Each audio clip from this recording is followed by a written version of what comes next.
Voting is a civic duty. Let's register on the electoral list. This is a message from Equinoxe Television.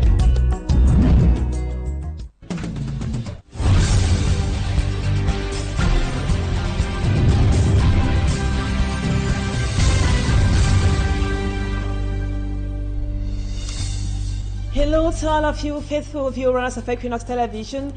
Thank you so much for joining us on this edition of the news. Our major stories this evening: the appeal court hearing on the death of 30-year-old teacher Diane Yangwo in Douala has been adjourned to June 18, 2025 by the Littoral Regional Court of Appeal and brought on its first hearing at a court that was today.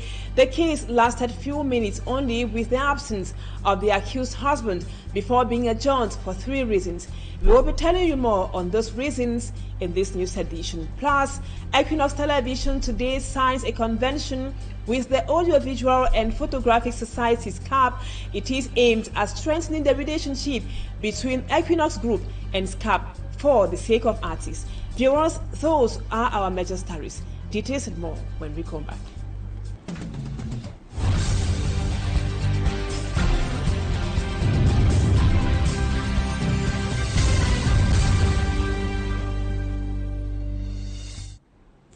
Welcome back, viewers. Thank you so much for the confidence always.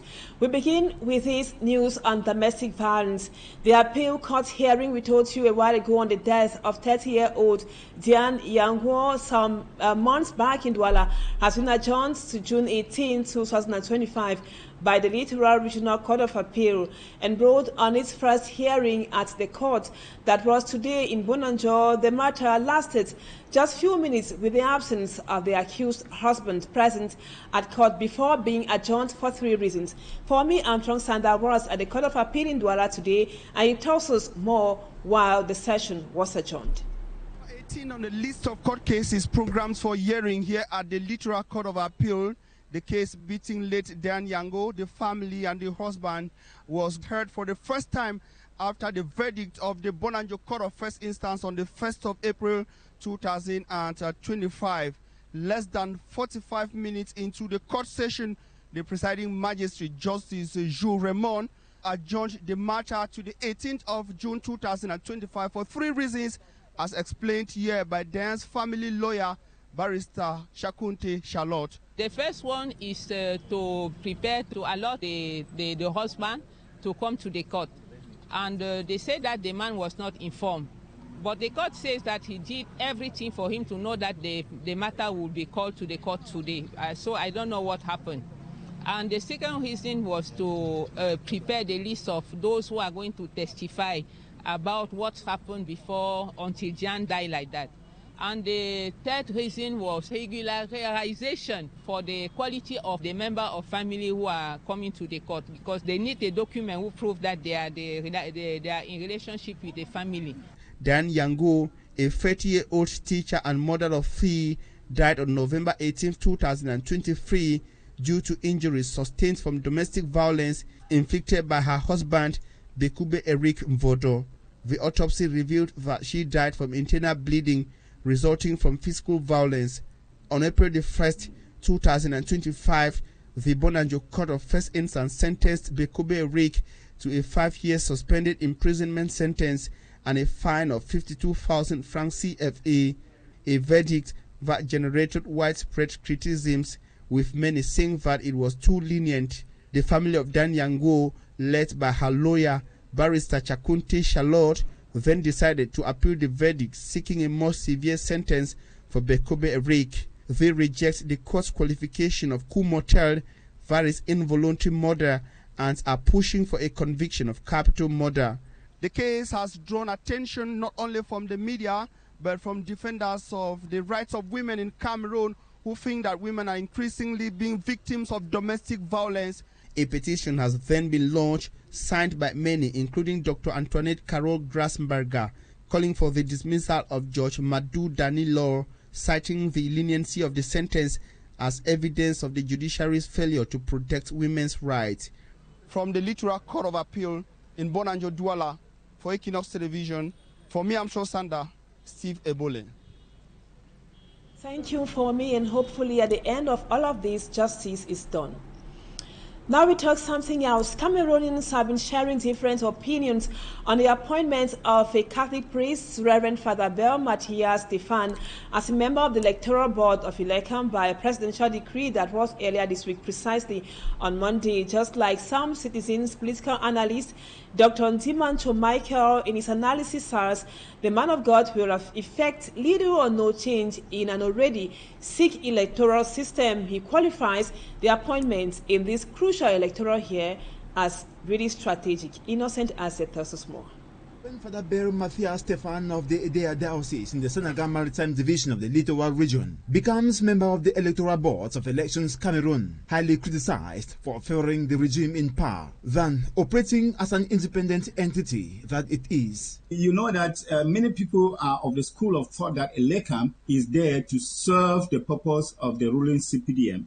I just hope that the priest is not going there to immerse himself in a kind of a dirty kind of a bowl of water. This statement because Father Matthias will now be sitting around a table with dons in the system. Dr. Nzimancho doubts if he will be able to effect change for an electoral system that Cameroonians have been yearning for. I doubt whether you can stand by the moving water and disapprove of its current, because most people who are there, the environment is not enabling, because people who are there already tell and they know exactly where they are going to. Critical minds have been asking why the head of state did not appoint prominent religious authorities who have on several occasions condemned in strong terms corruption, poor governance, and a sick electoral system, but went for an unpopular clergy. Personally, I have never heard of Father Matthias Bel. As someone who is involved in national issues, I've never heard about him. But of course, this doesn't cancel the fact that where he is, he has been effecting the necessary change, maybe at the level of his parish. And we know that you can come from very small to effect big changes when you are given the opportunity. Dr. Nzimancho analyzes the appointment of the servants of God few months to the presidential election to be strategic. One of the things that they want to do is to show the world that if priests are part of the electoral process, it means that there is that spirituality of the electoral process. It means that there is that sanctity that surrounds the electoral process in Cameroon. Believing Father Bel Matthias might just be part of the electoral boards of Elecam to just sing his own song, the political analyst, like other Cameroonians, wish him well as he welcomes this new and very challenging task. And now over to one of our lead story. Equinoxe Television today signs a partnership convention with the Audiovisual and Photographic Societies CAP. It is aimed at strengthening the relationship between Equinoxe Group and CAP. Smaldikan Gabriel has the details. A new dawn in the Cameroon showbiz as Equinoxe Media Group signed a partnership agreement with the Copyright Society for Audiovisual and Photography, known as CAP in French. This comes as a sigh of relief not only to CAP but artists whose works are being used in the audiovisual landscape. Happy end of all the negotiations that we took with Equinoxe Television. It's not easy. Just as the president of Equinoxe Television said, it's just the beginning of a good relationship that has started today by him signing and paying, that things will continue on the same way. The chief executive officer of Equinoxe Media Group, who signed on behalf of his company, says it's a happy end, and this proves of Equinoxe's willingness to accompany the artist in any form they deem necessary. We used to have a complementary relationship, and now this relation will be enforced by the signing of this convention, and we hope that he will help our artists to do more and better.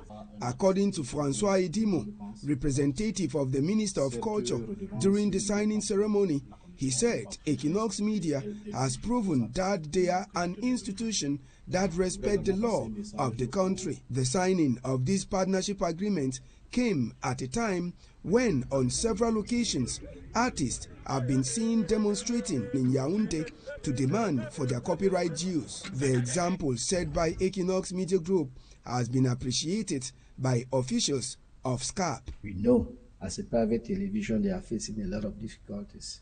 And that's why we deem it necessary to accompany Equinoxe television. They had this message for the artists. If they are members of corporation, they should not go out of their corporation. They should remain in their corporation. If they have grievances, any problem, should solve it among themselves in their corporation, not asking people not to pay. The signing of the partnership agreement between Equinoxe Media Group and the Copyright Society for Audiovisual and Photography comes after several months of negotiations between the two institutions. That excellent move there by Equinoxe Television for the sake of artists in Cameroon. And now we take you to the Mentum division of the Northwest region, where a violent confrontation in whom a turn in the conflict affected Northwest region has left 2 persons dead and more than a dozen others injured. The incident has sparked strong reactions from local authorities, including a detailed public statement from the senior divisional officer for the Mentum division, Abdullahi Aliyu. Bustela tells us more from Bamenda.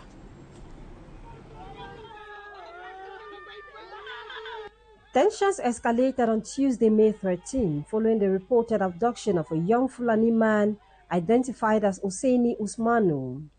The next day, Fulani youths gathered at the office of the senior divisional officer, demanding authorization to conduct a search for the missing Usaini.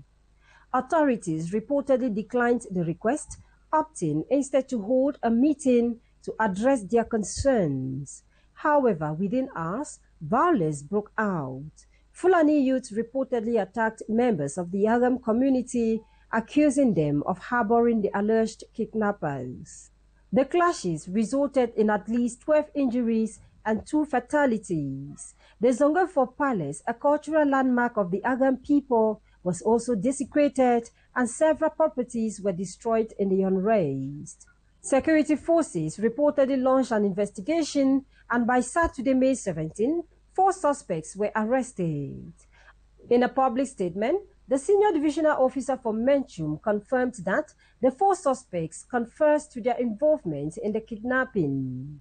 He equally denied that the violence was ethnically motivated, attributing the unrest to criminal elements. He also cautioned against the spread of misinformation on the social media and called on all communities to remain calm and cooperate with the ongoing investigations. As of this report, Usaini Usmanu has been reunited with his family, while a Fulani native has been buried according to local customs. Also, the body of one of the 2 victims, identified as Mbeng Eric Moa, has been placed in the mortuary. And veteran journalist Chalindi Chia has launched his first book, titled Ink in My Blood. The piece is a representation of his journey from a carpenter to a journalist advocating for truth and justice in his country. His fearless pen often landed him in trouble as he faced detention over 15 times for being critical in his articles about Cameroon during the launch. Journalists from all generations attended to get a glimpse of the story of the man whose letter from the East sent him to 3 years in exile. Rex Afon was there. He now tells us more. Chalindi Chia's Ink in My Blood is not just a work of arts, but a detailed revelation of several layers of violence, both physical and psychological, meted on journalists in Cameroon who refused to compromise truth. It tells about Charlie, the Charlie I knew while we worked for CRTV, who was a very courageous person, who was somebody who didn't settle for half measures, who never took no for an answer. Those are the qualities that you want to see in a journalist. His peers, with whom he worked at a time when press censorship in Cameroon was more openly practiced than it is now, say Charlie demonstrated outstanding courage as seen in the book, which they feared could even cost his life. Personally, I worked with Charlie in the CRTV, and there were times that I feared for his life. But then, even though a younger person, I learned a lot from his assiduity and from his tenacity. The principle of staying on the lines of the truth was there. I believe strongly that if quite a good number of practicing journalists today, even those who are in school, read this book, and have an idea of Uncle Charlie's experiences, it's going to take journalism to another level. At the book launch attended by high-profile journalists and teachers of journalism, Charlie Ndicha charged those practicing journalism today to be encouraged by his bravery and selflessness. A pilot's chances of crashing and dying are just about 2% or 5%. But the journalist spends most of his life at the risk of going to jail, at the risk of getting arrested, at the risk of getting beaten and getting killed. So when you're getting into journalism, be prepared for all these things. Ink in My Blood is a good book for journalists, student journalists, and even teachers of journalism. It represents a true picture of who a journalist is. It also outlines the changes an objective journalistic pen can bring to the society. Back to the Northwest region, where pupils and students preparing for final examinations, as well as petty business operators in Mulang, a neighborhood in the Northwest region, are sending distress cries to officials of the company in charge of producing electricity. The neighborhood has been in darkness for over 4 months now. Samanji Gabriel now takes us to Mulang. Pupils and students preparing for public exams make use of torchlight to study at night. This has been the situation of these pupils and students for the past 4 months in the Mulang neighborhood of Bamenda, at a food provision store in the same neighborhood. In the absence of electricity, the owner has decided to use what is commonly called water bulb to provide light in her business place. But they are unable to sell other perishable foodstuffs because of the lack of electricity. It has really slowed down the business, because at least we were selling cake, but right now like this we don't have it because there's no way we can preserve, and even stuffs like yogurts, they are not in the fridge because there's no way to that we can even preserve them.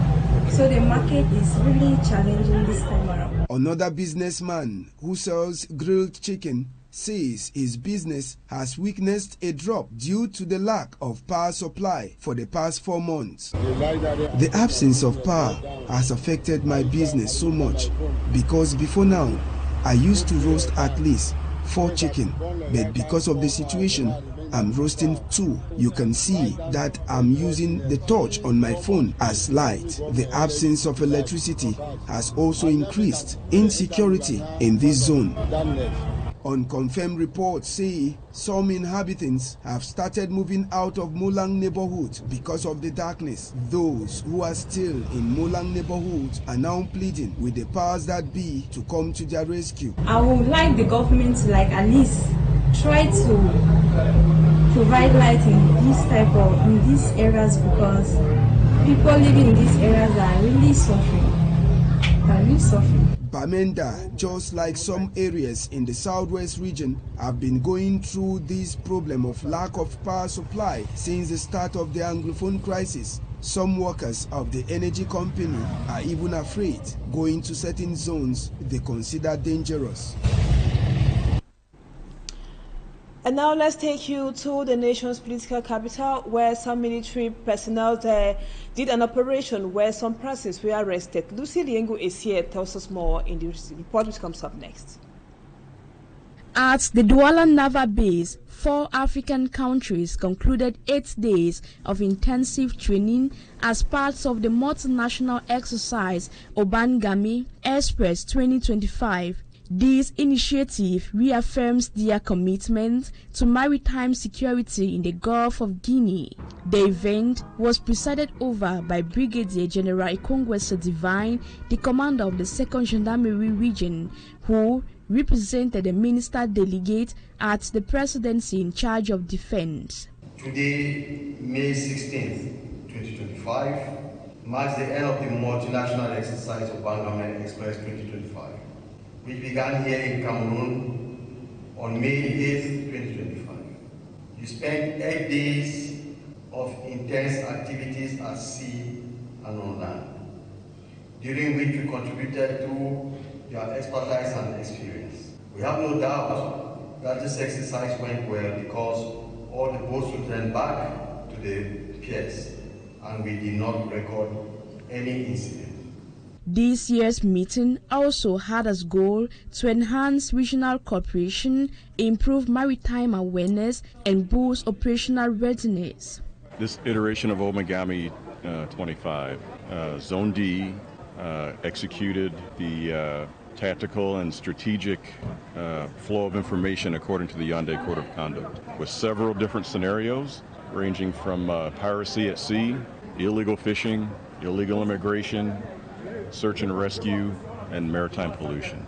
The participating countries from May 8, 2025 collaborated closely. So on behalf of the United States, we would like to thank Cameroon for being such a gracious host. As the General announced, they will be hosting the overall exercise next year in 2026. Obangami Express 2025 ended with the recognition of participants and showcased the power of multinational cooperation in promoting global stability.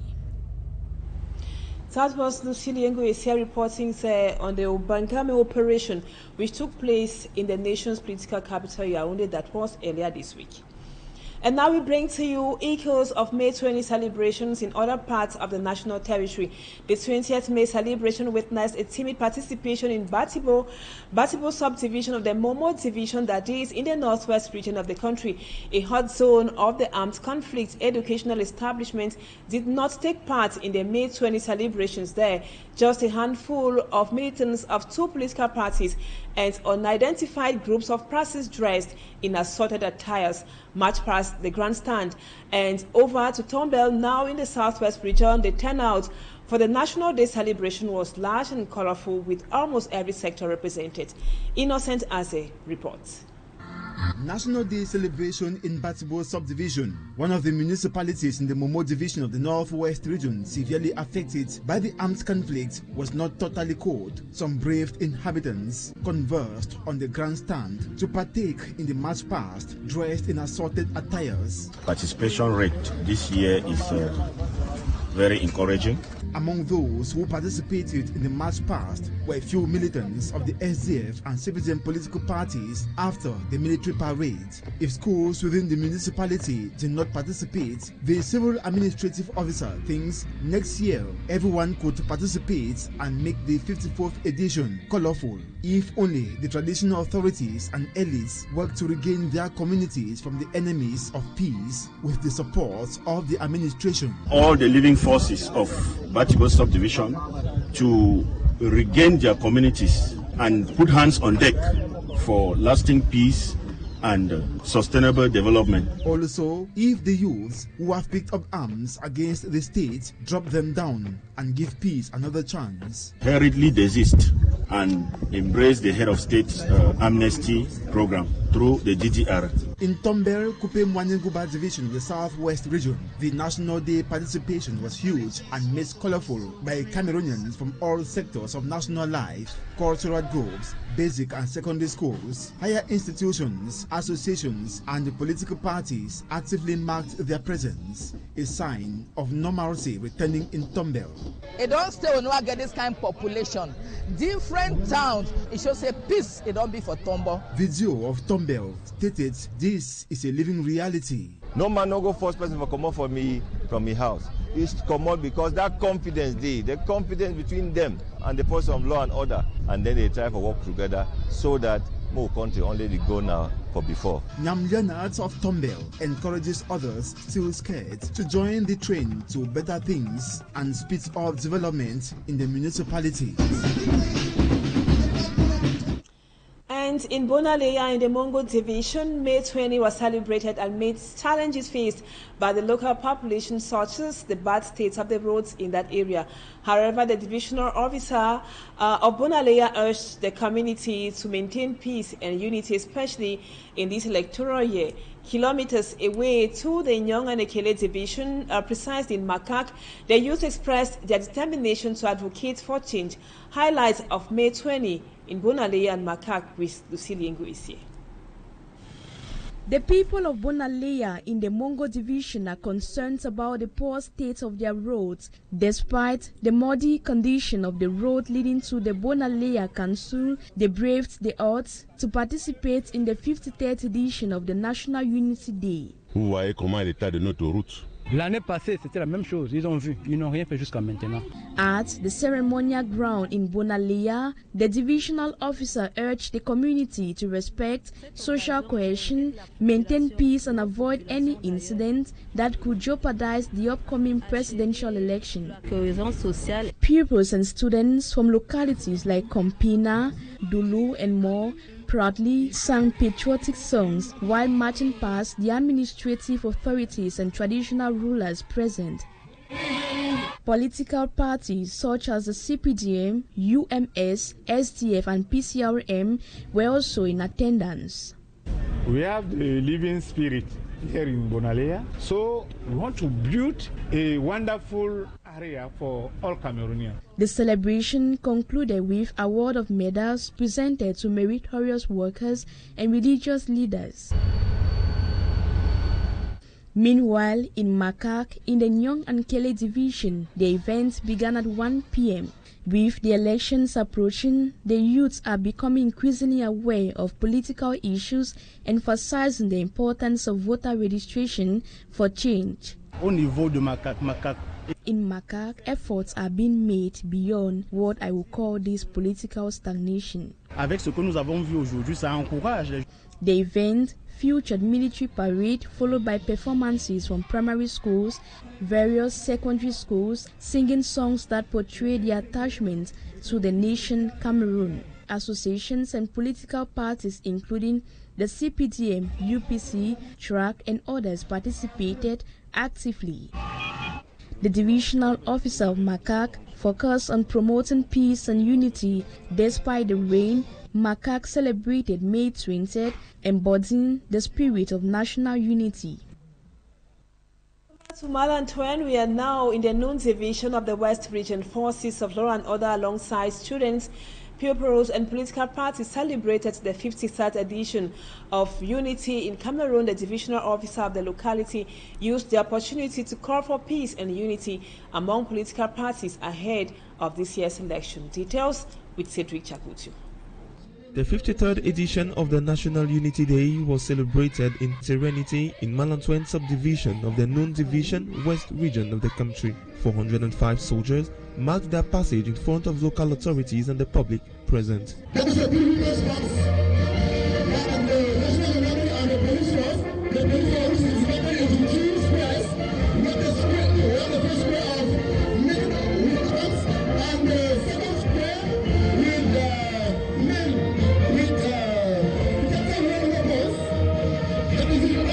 After about 30 minutes granted to them, the civil parade led by the basic and secondary system of education alongside vocational training school took over the esplanade of Malantwen with patriotic songs calling for peace, unity and loving together so dear to the mayor of the locality. I want all population of Malantwen to work hard because there is not a chance for those who sleep. Everybody has to work because what we want is the facility of life, and we cannot get it without working. The circle was completed by the passage of political parties and civil associations, a passage well appreciated by the divisional officer who wishes that this peace and union continues during and after presidential elections. The entire parade went on well. We have witnessed the multiculturalism of political parties from all sides and other associations who demonstrated that national unity exists in Malantwen.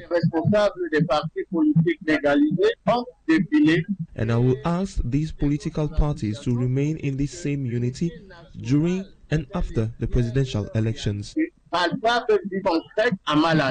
Celebrated under the theme Army and Nation United for a Cameroon turned towards peace and prosperity, this day is a unique moment to bring the Cameroonian community together around their common values. And viewers, let's take these briefs out of the country before we part company. In his message to the President of the Republic, President Paul Biya, on National Unity Day, Pope Leo the 14th calls for peace and justice to reign in Cameroon at all costs. While over to Chad, Success Masura, one of the main opposition leaders, was in court today. Let's now have details of the stories with Mala Glory.